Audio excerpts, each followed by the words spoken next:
hear the word trauma, what comes to mind? For many people, it's something dramatic, a terrible accident, a natural disaster, or combat.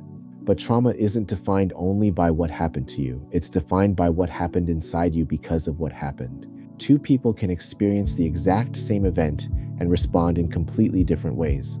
One may recover relatively quickly, while the other carries the emotional impact for years. So why does that happen? Today, we're going to explore what trauma really is, how it changes the brain and body, and most importantly, how healing is possible. I'm Peter, a licensed clinical therapist, and welcome to the Galenus perspective.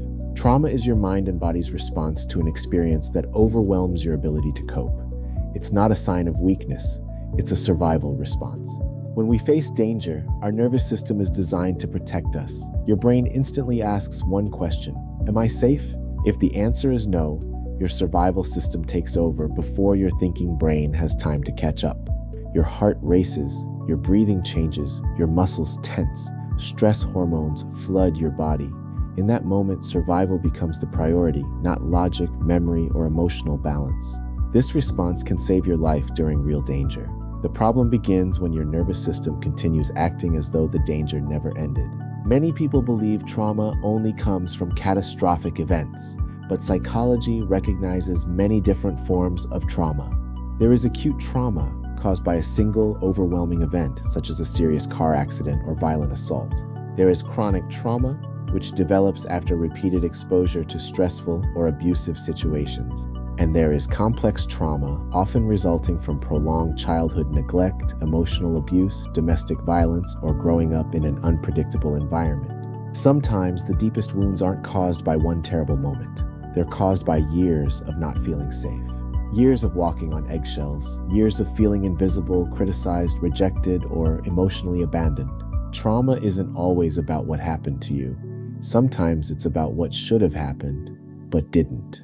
The comfort, the protection, the love, the emotional security every child deserves. One of the most fascinating things about trauma is that it literally changes how the brain processes the world. Imagine your brain has an alarm system. Normally, it turns on when danger appears and turns off when the danger passes. Trauma can make that alarm system overly sensitive. Now, harmless situations begin triggering the same survival response. A raised voice, a certain smell, a crowded room, even a particular song. Your brain isn't overreacting. It's trying to protect you based on experiences from the past. This is why someone with trauma may logically know they're safe while their body feels anything but safe. Their nervous system remembers what their conscious mind wishes it could forget. Trauma doesn't just exist in memories, it lives in the body. Many people with unresolved trauma experience chronic muscle tension, digestive problems, headaches, fatigue, difficulty sleeping, panic attacks, or feeling emotionally numb.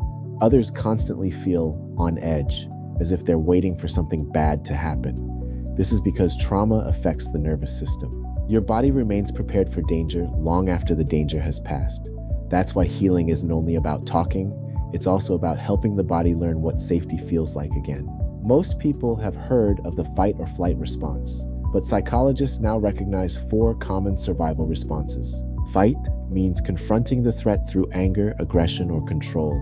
Flight means escaping through avoidance, perfectionism, overworking, or constantly staying busy. Freeze happens when the body shuts down, making it difficult to think, act, or even speak. And fawn involves trying to stay safe by pleasing others, avoiding conflict, and sacrificing your own needs. None of these responses mean something is wrong with you. They mean your brain adapted to survive. What once protected you may now be keeping you stuck. Is healing possible? Absolutely, yes it is. The brain has an incredible ability called neuroplasticity. Its capacity to change, adapt, and form new pathways throughout life.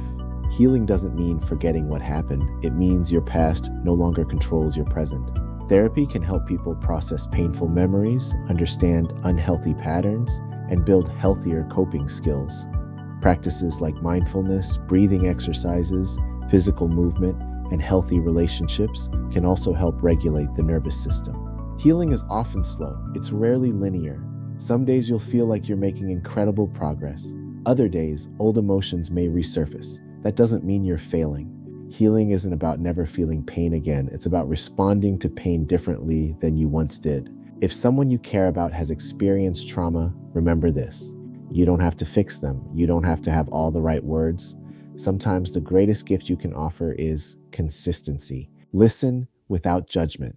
Respect their boundaries. Be patient when they need space. Help create an environment where they feel emotionally safe. Healing often begins in relationships where people finally experience acceptance instead of fear. Trauma can leave invisible scars, but invisible doesn't mean impossible to heal. Your nervous system learned to survive. Now it can learn to feel safe again. If you've experienced trauma, remember this. What happened to you may explain some of your struggles, but it does not define your future. Healing is possible. It takes courage, it takes patience, and sometimes it takes asking for help. If this video helped you better understand trauma, let me know in the comments. What was one thing you learned today that changed the way you think about trauma? If you're enjoying this Psychology Explained series, be sure to subscribe to the Galenus Perspective. Each week we explore the science of the mind, emotional healing, and practical tools for building a healthier life. Until next time, take care of your mind and remember, all that you have is your soul. So protect it and cherish it. Until next time, take care.